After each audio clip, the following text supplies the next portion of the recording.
범죄 혐의가 있으면 경찰서나 검찰청에 가서 조사를 받게 되죠. 그런데 같은 조사를 받더라도 유독 검찰에서 작성한 조서가 법정에서 유력한 증거로 인정됩니다.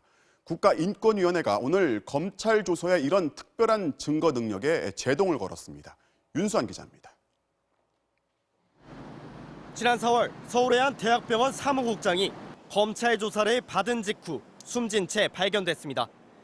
당시 유가족은 검찰에 강압 수사 의혹을 제기했고 경찰에 검찰 관계자들을 고소하기도 했습니다. 지난 2004년부터 10년간 검찰 수사를 받다가 극단적 선택을 한 사람은 모두 83명. 이런 사건이 발생할 때마다 검찰의 무리한 수사에 대한 비판이 일었습니다.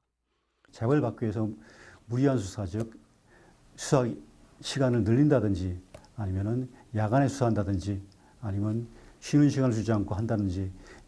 이 같은 강압 수사 관행은 검찰 조서가 갖고 있는 월등한 증거 능력과 무관하지 않습니다.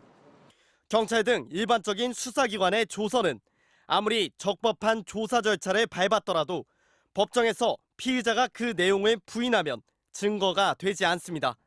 하지만 검찰은 다릅니다. 검찰 조사에서 나온 자백 진술은 재판 과정에서 피의자가 아무리 부인을 해도 그 증거 능력을 인정받을 수 있습니다. 검사는 딱 한 번의 자백만 받아내면 유력한 증거를 확보하는 셈입니다.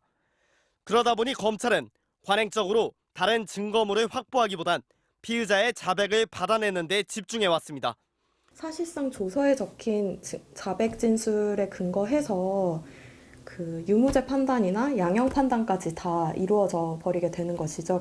국가인권위원회는 검찰의 조서 증거 능력을 다른 수사기관과 동일하게 하는 것이 바람직하다고 밝혔습니다.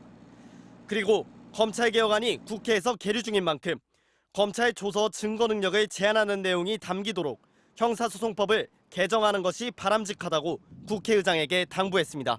MBC 뉴스 윤수환입니다.